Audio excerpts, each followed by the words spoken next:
자, 이제 창세기 37장도 꿈 이야기입니다. 꿈나무 합창단에서 꿈 이야기. 37장부터 50장까지는 거의 요셉 이야기로 일관됩니다. 길게 길어지죠. 그런데 우리가 창세기는 톨레도트, 족보, 내력, 이러하니라 라는 표현으로 11단락이 나눠져 있다라고 했고, 37장 2절에 야곱의 족보는 이러하니라 라고 하는 이 톨레도트 이후로 50장까지 더 이상의 톨레도트는 나오지 않습니다. 그러니까 야곱의 족보는 이러하니라 라고 시작해서 50장까지 전부가 다 누구 이야기냐면 야곱의 족보 이야기인 것이죠. 그런데 이야기에 등장하는 주된 인물은 요셉인 겁니다. 그렇죠? 야곱의 족보 이야기이지만 구조상으로는 야곱의 족보 이야기지만 요셉이 더 많이 집중하고, 그러다 보니 창세기 전체 흐름, 이 톨레도트, 내력, 역사, 이스라엘의 조상 이야기가 요셉에게 더 많이 집중되면서요, 창세기가 기록되어져 있던 본래의 목적을 흐리게 하는 기능을 요셉이 많이 차지하게 되는 겁니다. 그래서 요셉을 새로운 각도로 바라보는 게 필요하다. 창세기 전체 속에서 볼 필요가 있다라는 겁니다.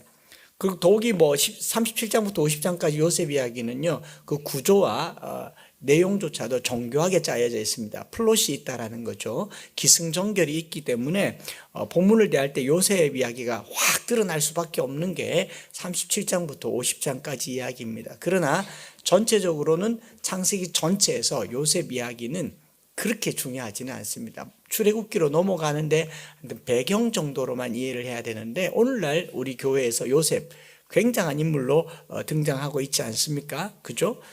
그래서 이제부터 보는 본문은 요셉보다는 요셉을 둘러싸고 있는 나머지 11형제들과 요셉의 아버지 야곱과의 관계 속에서 살펴보는 것이 필요하다라는 거죠. 야곱의 나머지 아들들의 이야기로 함께 풀어간다면 창세기를 이해하는 데 도움이 많이 될 것 같아요. 그래서 요셉의 이야기를 주류로 이루어졌지만 궁극적으로는 누구 얘기다? 야곱의 12아들 이야기다라고 본문을 보는 게 맞고요. 전체 맥락에서 요셉 이야기만 부각시키는 것은 바람직하지 않을 수 있다. 근데 저희들은 어려서부터 이 이야기를 들으면서 자랐죠. 어릴 적부터 순전하고 깨끗한 요셉, 형제들에게 모함을 당해서 팔려갔지만 또 보디발의 아내에게 이 유혹을 받았지만 유혹을 이겨내고 30살에 총리가 된 사람, 꿈을 꿔야 됩니다. 꿈꾸는 자가 오는도다. 수련의 주제로도 나와 있지 않습니까? 근데 이제 이게 사실은 고난과 역경을 딛고 마침내 총리가 된 요셉, 심지어는 예수님의 공생애가 30에 시작된 것처럼 요셉은 30에 총리가 되었습니다. 이렇게까지 연결고리를 가지고 가는 것은 좀 무리가 아닌가. 그럼에도 불구하고 우리 머릿속에는요, 어려서부터 순전하고 진실한 사람, 세 사람을 들려면 요셉, 사무엘, 다니엘을 들 겁니다.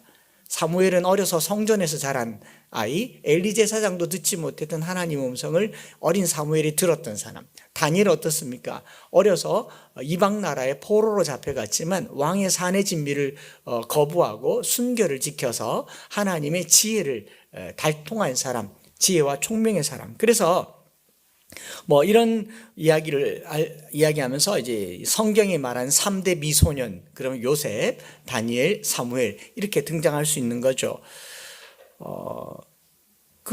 용모도 뛰어나죠. 미소년이라고 할 만큼 보디발의 아내가 그렇게 혹할 만큼 탐내기까지 잘생긴 아들이었습니다. 아버지의 특별한 사랑을 받았다라고 얘기하죠. 그런 또 패션 감각이 얼마나 좋아서 채색 옷을 입었잖아요. 어려서부터 옷도 잘 입고 생기기도 잘 생겼고 그런 인물. 사무엘, 다니엘도 그런 다 어린 나이에 두각을 드러냈지만 본인의 의지와 관계없이 부모님과 떨어져서 살았던 사람. 그러나 부모님과 떨어져서 살았지만 신앙을 잘 지켰던 사람. 바로 그런 사람 같은 요셉. 그래서 저는 요셉과 비교를 많이 당하기도 했습니다.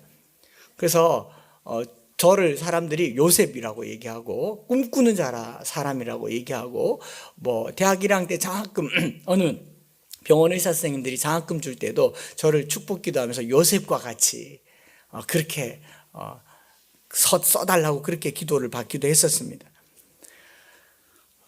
꿈의 사람 요셉이었습니다. 제가 이래 봐도.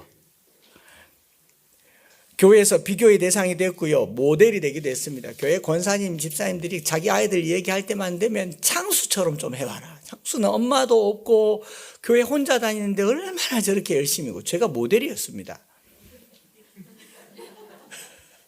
그게 요셉이에요. 근데 오늘부터 알고 나면 좀 인식이 깨지지 않겠습니까?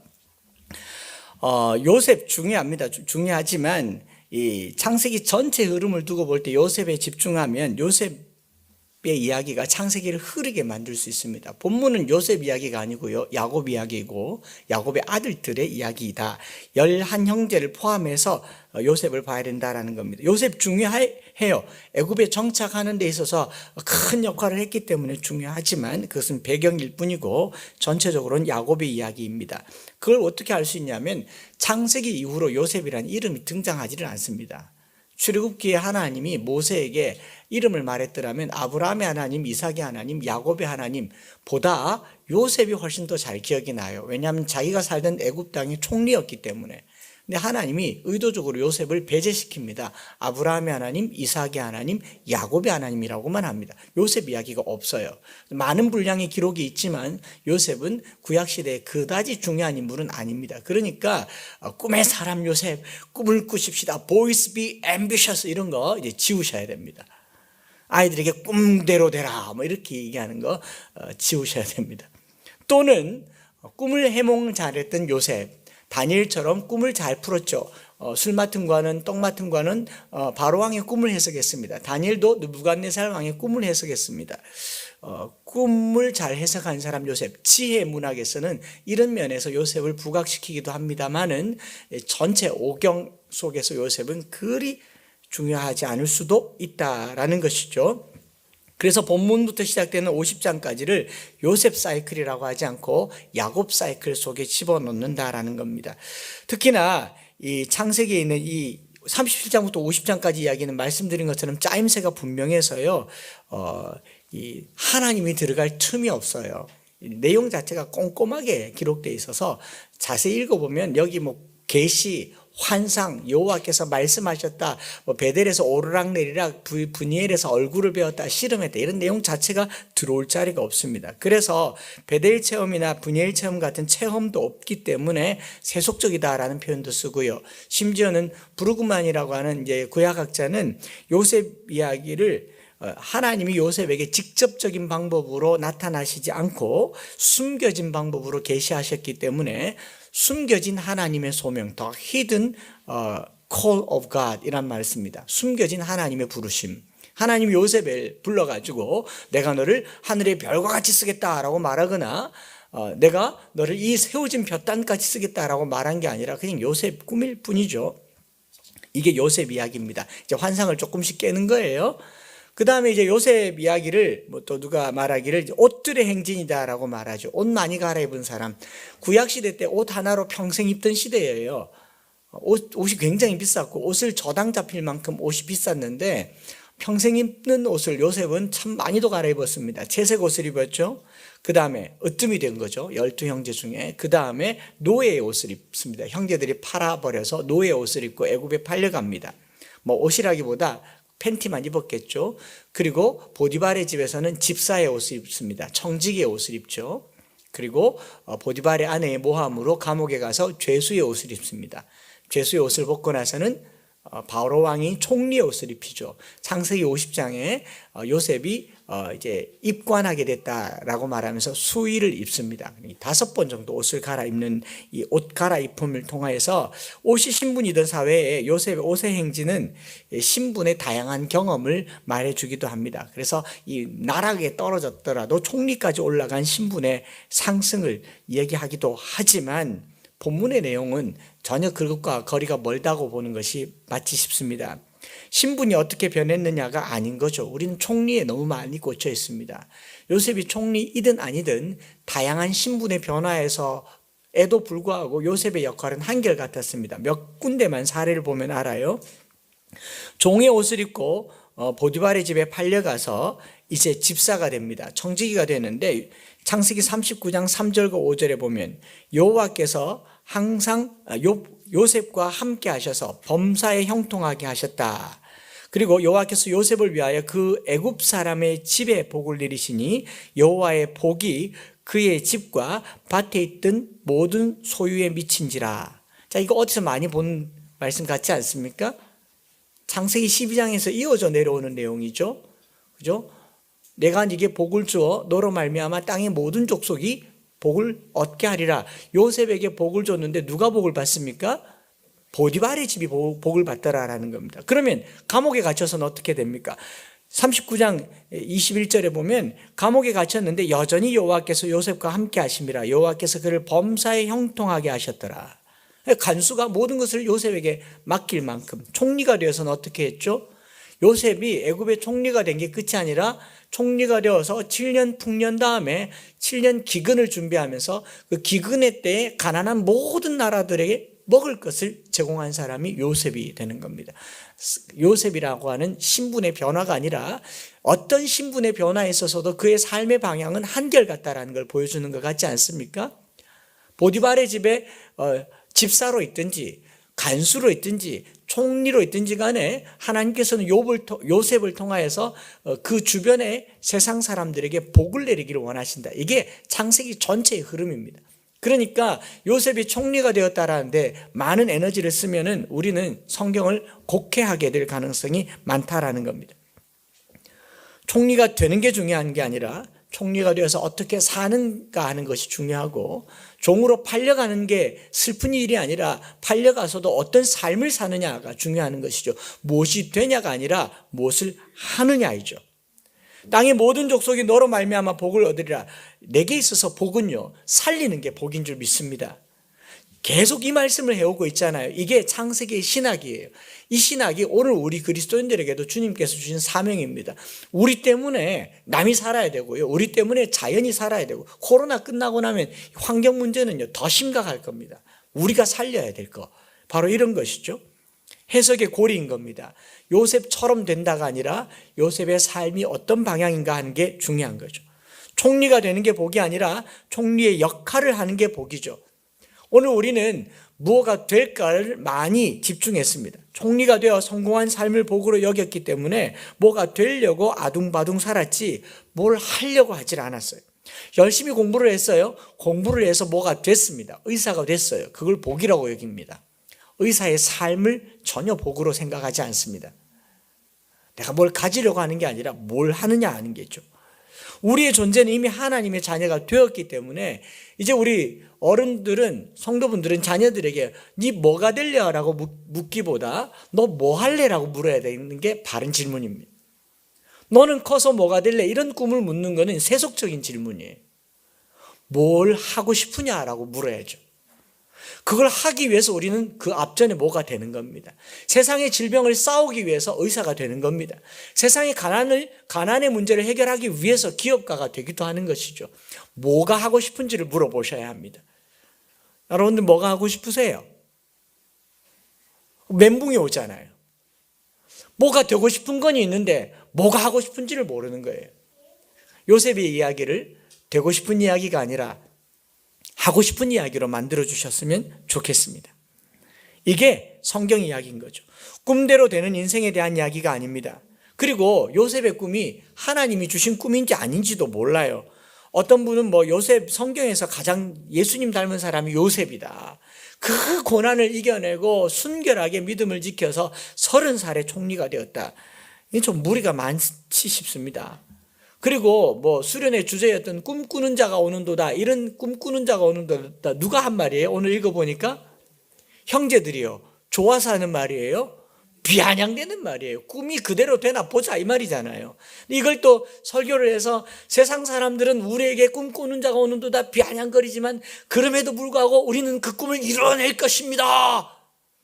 할렐루야. 세상 조롱에도 불구하고 꿈을 이뤄내는 사람이 되십시다.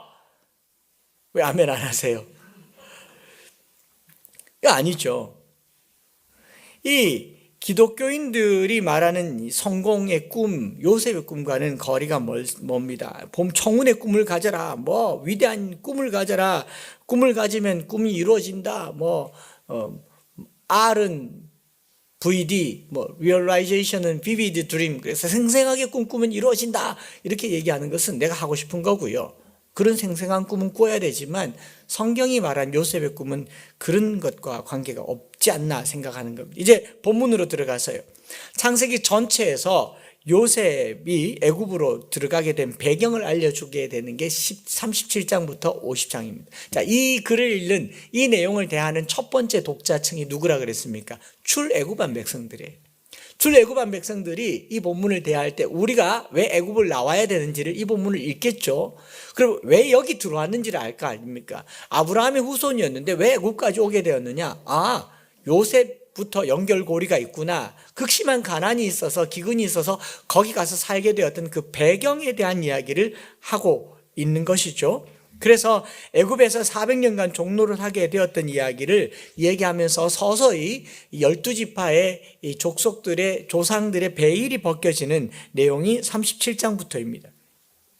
12지파로 구성된 이스라엘 백성들에게 그들의 이제 조상격인 12형제에 대한 이야기는요, 제법 귀가 솔깃할 만한 이야기이죠. 그런데 처음부터 이 형제들은요, 그다지 보기 안 좋게 등장하죠. 어떻게 등장합니까?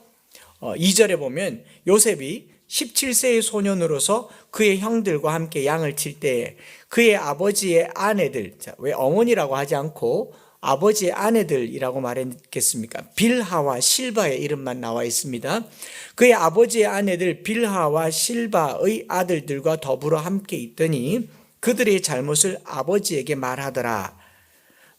형들이 잘못한 거면 말해줘야 되는 게 맞겠죠. 그런데 본문을 원문으로 대조해서 살펴보았습니다. 다른 번역들은 이렇게 되어 있습니다. 새번역 성경에는요, 요셉은 형들의 허물을 아버지에게 일러 바치곤 하였다라고 되어 있지만 공동번역에는 그들을 좋지 않게 일러 바쳤다라고 되어 있고요. 다른 번역들은 그들에 대한 나쁜 이야기를 아버지에게 악의적으로 일러 바쳤다라는 말이 중복되게 나오고 있거든요. 그래서 이 디바탐 라아라는 말, 이 디바탐이란 말 자체가, 디바라는 말 자체가 defaming, 험담하다, 중상하다, 모략하다라는 말입니다. 오명을 주다, 악평을 하다인데 거기다 라아를 붙인 거예요. 악한 행동들이 있었을 수는 있었지만 그것을 더 나쁘게 말하는 것, 악의적인 비방을 하는 것. 그래서 여기 디바탐, 디바라는 말은 뒤에서 수군거리면서 남을 헐뜯는 행위. 이 단어가 어디 쓰이냐면 가나안 12정탐꾼 중에 10명이 가나안 땅을 험담할 때 썼을 때 이 본문을 쓰고 있습니다. 혹은 에스겔이 말할 때 이스라엘이 백성의 비방거리가 되었다라고 할 때 이 디바탐이란 말을 씁니다. 그러니까 요셉이 야곱에게 이 형제들을 비방하는 거죠. 안 좋게 말하는 겁니다. 나쁜 일을 사실대로 말한 게 아니라 거기다 덧붙여서 자기의 주관적인 감정을 말하는 겁니다. 또 어려서 그렇다고 볼 수 있겠습니까? 17살인데요. 유대인들은 13살이면 성인식을 하는데 더 놀라운 것은 본문에 누구를 등장시키냐면 빌하와 실바의 아들들입니다. 누굴까요? 납달리, 단, 갓, 아셀입니다. 이 형들은 빌하와 실바의 아들들입니다. 요셉이 보기에는 누구냐면 어머니의 첩의 아들들인 거죠. 어머니의 종의 아들인 거죠. 그죠? 그러니까 적자가 아니라는 겁니다. 요셉은 어려서부터 아버지에게 형제들을 험담하는 게 아주 익숙하고요. 더구나 형제들을 볼 때 레아와 라헬의 아들들과 실바와 빌하의 아들들을 신분으로 구분하는 아주 편견이 심각한 아이였다라고 볼 수 있습니다. 전 그래서 이제 요셉을 안 하기로 했습니다. 딱 정이 떨어지더라고요. 꿈 안 꾸기로 했습니다. 그런데 더 놀라운 것은요, 이 요셉을 아버지 야곱이 더 사랑했다고 그래요. 더 사랑했다. 3절에 보면요, 이 집안, 야곱의 집안이 더 사랑했다고 하는데 이 야곱의 집안이 어떤 집안입니까? 편애로 상처가 물든 집안이죠. 야곱이 태어나면서부터 이 아버지 사랑 못 받고 어머니 사랑 받고 에서와 자기 사이에서 편애를 받으면서 살았잖아요.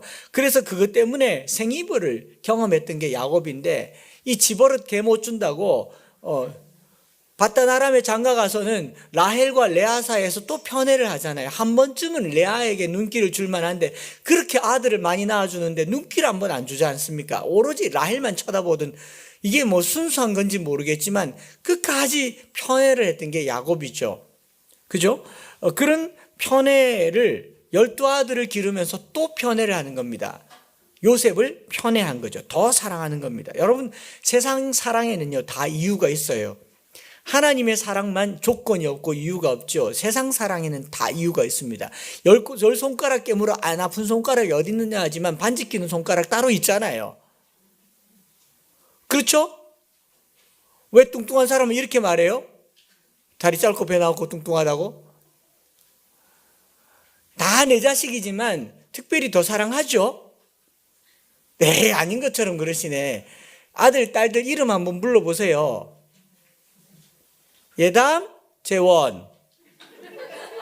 그러냐고요? 모르죠?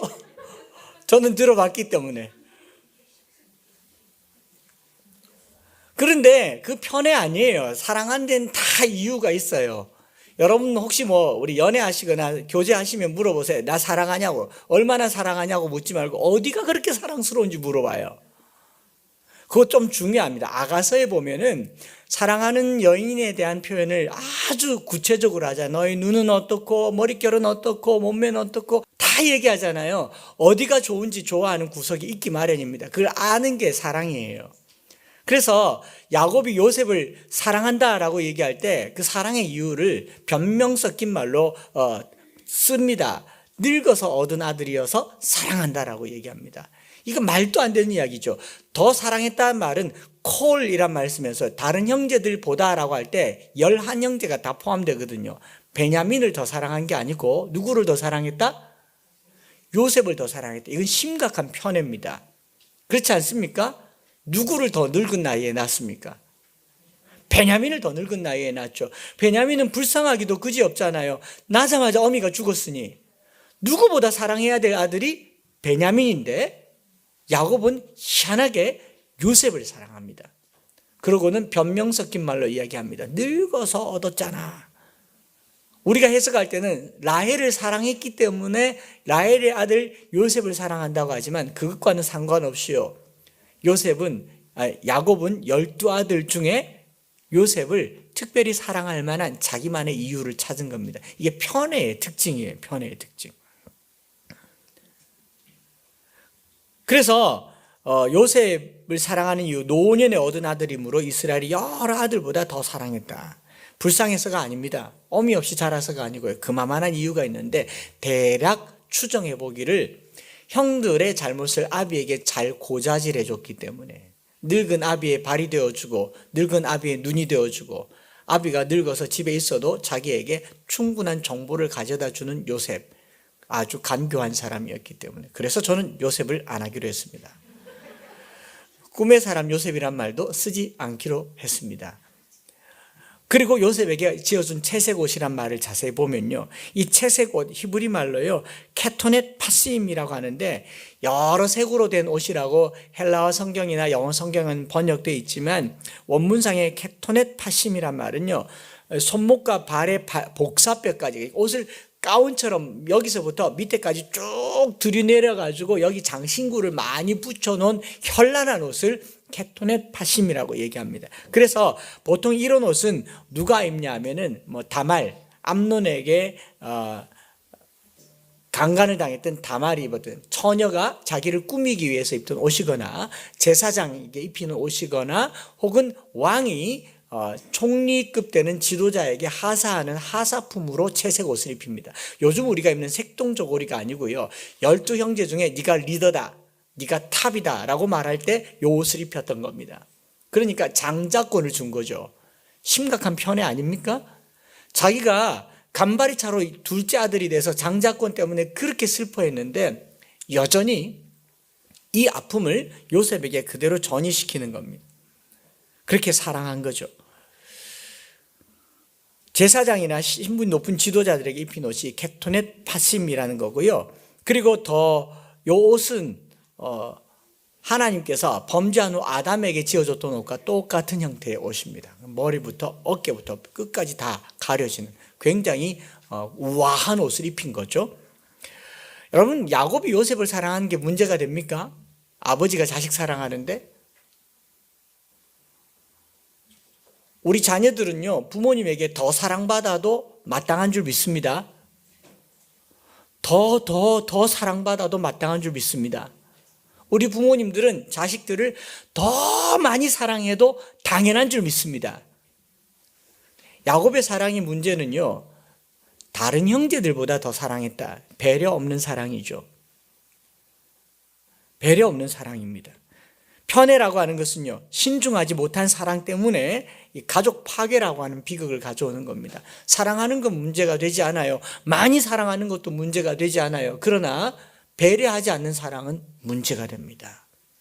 사랑하더라도 그를 사랑해야지, 다른 형제들 앞에서 다른 형제들보다 더 사랑하는 것은 가정이 파괴될 수 있습니다. 그래서 형제간이 제일 싫어하는 게 뭡니까? 비교당하는 거죠. 비교당.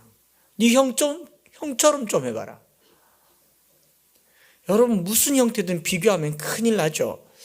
어느 교회 목사님이, 저희도 옥상에 강아지가 있는데, 어느 교회 목사님 강아지를 너무 사랑하셔서 교육자실에도 데리고 오고 교육자 회의할 때도 데리고 오고, 강아지가 말을 너무 잘 듣고 강아지한테 너무 잘하길래 부교육자들이 그렇게 말했대요. 목사님, 그 개한테 하는 거 반만 우리한테 해주시면 우리도 충성을 다하겠다고.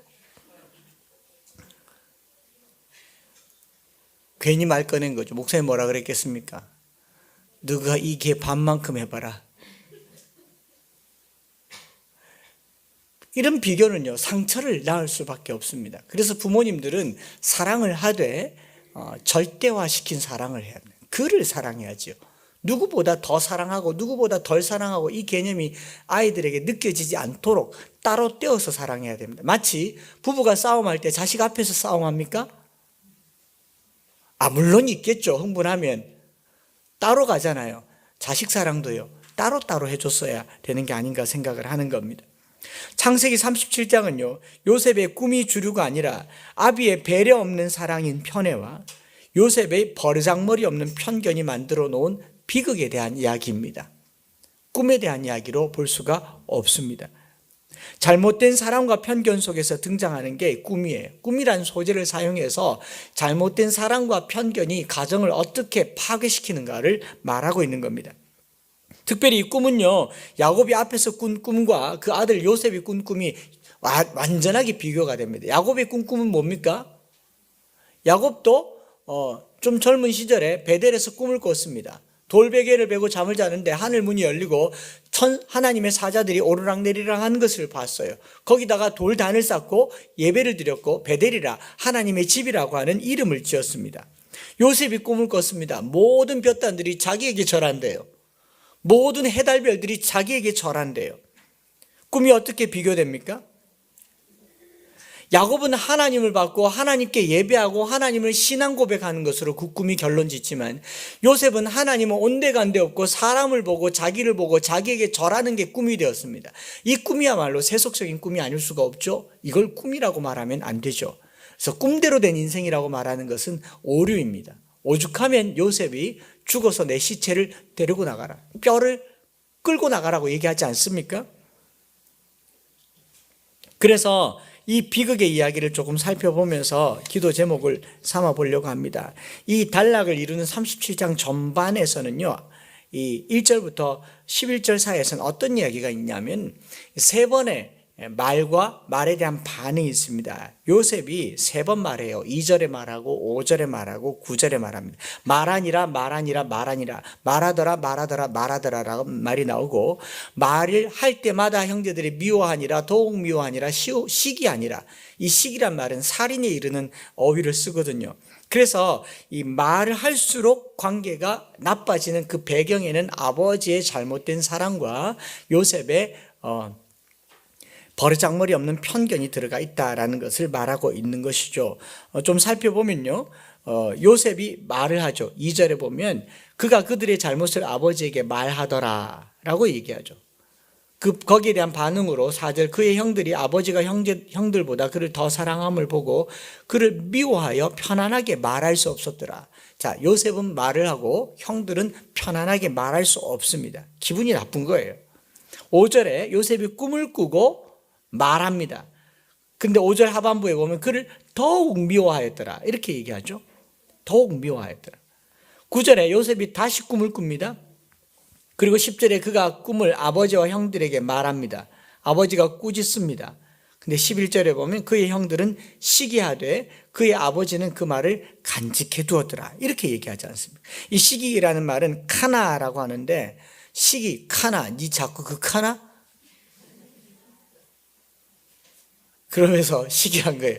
이 시기 카나라는 말은 가인이 아벨을 보고 시기했을 때 생겼던 거예요. 살인에 이르는 분노가 시기죠. 하나님은 질투하는 하나님이라고 할 때도 이 카나라는 말을 씁니다. 하나님의 이 시기가 얼마나 큰 분노를 일으킬 수 있는가를 말하는 게 시기예요. 그러니까 그냥 시기하는 게 부럽다 좋겠다 니는 꿈도 잘 꾸네 나는 완전 개꿈이다 이런 게 아니에요. 이 얘기를 듣는데 부글부글 끓어오르는 겁니다. 그리고 나중에 요셉이 찾아오는데 자 꿈꾸는 자가 오는도다 죽여버리자. 시기가 커서 살인이 되어버리는 것. 이게 이 이야기입니다. 요셉과 형들 사이에 감정의 골이 깊어지는 과정에서 사용되고 있는 소재는 꿈이고 꿈이 전달되는 방식은 말인 거죠. 어휘의 이야기입니다. 그래서 2절에 말하더라. 4절에 편안하게 미워하여 말할 수 없더라. 5절에 형제들에게 말하며 또 5절 하반절에 더욱 미워하더라. 8절에 그로 말미암아 그를 더욱 더 미워하더니 이쯤 되면요 요셉은 그 입 닫았어야 되는 겁니다. 그죠? 아무리 꿈이 선명해도 그 입 닫았어야 됩니다. 근데 요셉이 다시 꿈을 꿉니다. 근데 여기까지만 했었어도 이런 사달은 안 났겠죠? 형들에게 말하여 이르되 내가 또 꿈을 꾼즉. 근데 그 말한 내용을 보면요 듣는 사람 정말 기분 나쁘게 얘기해요. 원문을 그대로 번역을 해보면 8절에 이렇게 돼 있죠. 내가 꾼 꿈을 들으시오. 7절 우리가 밭에서 곡식단을 묶더니 내 단은 일어서고 당신들의 단은 내 단을 둘러서더이다 라고 말하고 또 9절에도 내가 또 꿈을 꾼즉 이렇게 나와 있지만 원문에는요 희네라는 단어가 있습니다. 보소서라는 표현이 있어요. 그걸 원문 그대로 번역하면 이렇습니다. 보십시오. 형 보세요. 뭘 봐요? 우리가 밭에서 곡식을 묶는데 보세요. 내 단은 일어나고 보세요. 당신의 단은 내 단을 둘러서서 절합디다. 희네라는 말을 3번 씁니다. see 혹은 look 이란 말에서 형 보세요. 내가 꿈을 꿨는데 형 보세요. 우리 밭에 곡식을 묶는데 보세요. 내 단은 벌떡이라는 형 보세요. 형들 단은 다 엎어집디다. 콱 보기는 뭘 봐. 왜 말을 그렇게 못하게 합니까? 여러분 미운 사람은 하는 말도 밉게 하죠. 마음속에서 그 입 닫으라 라고 말하고 싶을 때가 있잖아요. 그리고 아버지에게는 뭐라고 말해요? 나쁜 말로 고자질하죠. 형들에게는 보세요 그러고 자기를 높이죠. 그런데 이 아들을 아버지가 더 사랑하죠. 자식들에게 상처가 되지 않습니까? 요셉은 정작 이 상처를 알지 못한다. 이게 비극의 시작인 거죠. 내가 내 아들 사랑하는데 뭐가 문제가? 늙어서 낳았잖아. 90 넘어서 낳았잖아. 이렇게 말하는데 상처받는 것을 모르는 겁니다. 저희가 이제 둘째 아이를 놓고 첫째 아이가 워낙 순하고 착하고 잘 컸기 때문에 둘째 아이를 기르는데 당연히 갓 태어난 아이를 조금 더 신경 써야 되잖아요. 기저귀도 갈아줘야 되고 밥도 먹여줘야 되고 수유도 해야 되니까. 그렇지만 정말 조심스럽게 같은 분량의 사랑을 해주려고 하지만 그 아들이 보기에는 지금까지 자기가 받던 사랑을 다 나눠받는 거잖아요. 지금까지는 독점하다가 이제는 나눠서 받으니까 왠지 덜 받는다는 느낌을 받는 거죠. 그래도 뭐 웬만한 아이들은 몰래 가서 밟기도 하고 꼬집기도 하고 안 해보셨어요? 근데 저희 아드님은 그렇게는 안 했습니다. 그런데 그게 어지간히 쌓였던지 어느 날 방에 들어가더니 방 벽을 머리로 막 박고 있더라고요. 근데 왜 그러냐? 엄마가 아영이만 사랑하는 것 같아요. 자식들은요, 아무리 사랑해줘도요, 부족하다는 거죠. 그런데 거기서 더 사랑했다는 느낌을 줬다면요, 나머지 자식들은요, 찢어지는 상처를 받을 수가 있다. 이게 요셉 이야기의 중요한 흐름 속에 있는 겁니다. 요셉이 이야기의 결말, 그가 어떻게 된 것, 꿈을 꾼대로 되었다, 꿈대로 되었다, 이건 나중에 다루기로 하고요. 오늘 우리가 얘기하려고 하는 것은 이 상처받은 형들과 이 형들이 움직이는 방향에 관심을 기울여 봅니다. 이 형들이 어디로 갔느냐? 12절. 세겜에 가서 그의 아버지의 양떼들을 쳤다라고 얘기합니다. 세겜에 갔어요. 세겜이 어떤 땅입니까? 바로 앞에 장 34장에 자기 누이 디나가 강간을 당했고, 그리고 시몬과 레위가 칼을 들고 그것을 다 도륙했고, 다른 형제들도 다 거기를 도륙했던 세겜 성이 있던 곳이 바로 세겜입니다. 근데 양치로 거기를 가고 싶겠습니까? 근데 거기를 가요. 아니나 다를까 그 인근에서 요셉이 구덩이에 빠뜨려지게 되는 그런 긴장을 낳게 되죠. 그리고 이 이야기를 이렇게 묵상하다 보니까 여기가 성경에서 굉장히 중요한 곳입니다. 세겜이 바로 여호수아가 가나안 땅에 들어가서 그리심산과 에발산에서 사이에 제단을 쌓고 축복과 저주의 율법을 선포했던 곳이고, 그리고 아브라함이 이 갈대아 우르에서 와서 처음으로 제단을 쌓았던 곳이고, 소위 말해서 이 가나안 지역에서는 성지와 같은 곳이에요. 베델보다도 예루살렘보다도 더 성스러운 곳이 세겜입니다. 완전히 광활한 평지인데요, 산이 이렇게 비스듬하게 경사가 져서 스테디움처럼 아주 넓고 넓은 지역 한복판에 세겜이라고 하는 성읍이 있어요. 방어하기도 좋고 양을 치기도 좋은 곳이 세겜인데, 이 세겜이란 땅에 가서 이 일이 일어나는 것이죠. 그리고 이 본문을 쭉 묵상하는데 제 마음에 든 생각이, 이 일이 왜 일어났을까? 오늘 우리가 이 본문을 가지고 뭘 기도해야 될까를 생각해 보니, 바로 이 형제들, 야곱의 아들들이 세겜에서 도망쳐서 와서 지냄에도 불구하고 또 가요. 왜 갈까? 여전히 세겜 성에 대한 연모가 있는 거죠.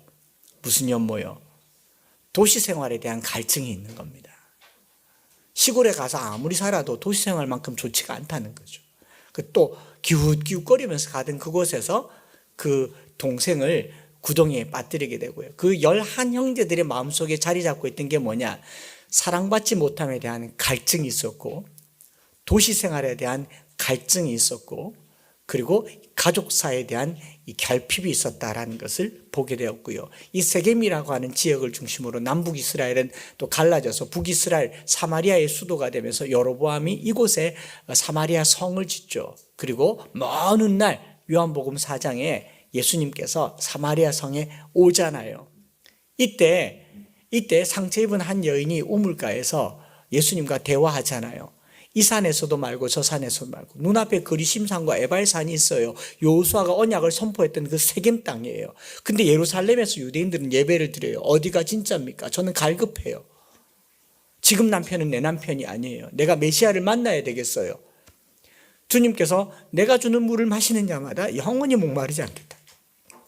저는 세겜이요, 목마른 곳이라고 해석을 해봤습니다. 사랑의 갈증이 있는 형제들이 아비를 떠나서 양치로 여기 왔다가 더 많이 사랑받은 요셉을 보니까 죽여버리고 싶은 거죠. 이게 오늘 우리 모습인 거죠. 오늘 저는 여러분들이 이 장소와 관련해서 메시지가 있는 겁니다. 이 분노와 상함, 이 몸살이요, 말로 상처를 주고 편애와 편견으로 가득 찬 인간관계 속에서 이들은 결핍이 계속 생겨나는 겁니다. 아버지를 봐도 충분하지가 않고요, 형제들이 지내도 충분하지가 않고 늘 세겜으로 가고 싶은 거죠. 거기서 결핍을 계속 느끼고 있고, 더 사랑받은 요셉을 보니까 죽이고 싶은 거죠. 요셉은 더 사랑을 받았지만, 더 많은 사랑을 받았지만 이 사랑으로 내 마음이 채워지지 않으니까 꿈을 꾸기 시작합니다. 이 형제들이 내게 절하는 꿈을 꿉니다. 내가 왕이 되는 꿈을 꿉니다. 세상 권력과 명예와 소유로 내 결핍을 채우려고 했던 요셉이나, 사랑받지 못해서 분노로 결핍을 채우려고 했던 11 아들이나, 우리 모두는요 결핍 속에 사는 겁니다. 신약 시대로 넘어와서 5 남자를 만났지만 만족하지 못했고, 이 산도 있고 저 산도 있고 예루살렘도 있는데 어디 가서 예배를 드려야 될지 모르는 이 여인의 결핍에 주님 말씀하셨어요. 내가 주는 물을 마신 그는 영원히 목마르지 않겠다. 더욱이 요한복음 7장에 넘어가서 그 배에서 생수의 강이 흘러나오리라. 이게 창세기 메시지인 것 같아요. 저는 이게 세겜에서 일어났다는 게 눈에 엄청 크게 들어오더라고요. 저와 여러분들 삶에요, 결핍이 있습니다. 물질에 대한 결핍이 있고요, 사랑에 대한 결핍이 있습니다. 또 세상 성공에 대한 결핍이 있습니다. 그런데요, 뭘 가져도 우리는 배고플 겁니다. 대한민국 수준의 4강까지 올라갔으면 감지덕지한데 나는 아직도 목마르다. 배 터져 죽겠네. 우리는 만족을 몰라요. 우리는 만족을 몰라요. 왠지 아세요? 다 가져도 결핍할 겁니다. 삼성이 만족할 줄 아세요? 대기업이 만족할 줄 아십니까? 결코 세상은 만족이 없습니다. 사람을 보며 세상을 볼 땐 만족함이 없었네. 나의 하나님 그분을 볼 땐 나는 만족하였네. 오늘 저와 여러분들이 이 사마리아 여인 이 찬양을 다시 불러봤으면 좋겠어요. 우물가의 여인. 이 예수님이 너무 웃기는 거예요. 자기가 목말라서 내보고 물 한 그릇 떠달라. 이 여러 남자에게 고생당했던 이 여인 입장에서는요, 저 남자가 내게 작업구나. 왜 내한테 물 달라 그러지? 그러면서 머리 한번 만지고, 왜요? 당신들은 사마리아인들이랑 상종도 안 하는데 왜 물 달라고 하세요? 혹시 관심 있으세요? 머리를 쓸지도 모르죠. 근데 예수님이 생뚱맞은 말을 합니다. 내가 주는 물을 마시면 영원히 목마르지 않을. 이거 무슨 소리야? 무슨 소리야? 그랬겠죠. 자기가 목말라서 물 달라고 그래놓고 자기가 주는 물을 마시면 목마르지 않겠다니요. 몇 번 대화하면서 이분이 메시아라는 걸 압니다. 그 물을 내게 주어 나도 마시게 하소서. 그리고 바로 웅덩이를 버려두고 사마리아로 들어가서 뭐라고 말합니까? 내가 메시아를 만났다. 우리의 갈급함을 채워주신 분은 예수 그리스도 그분밖에 없습니다.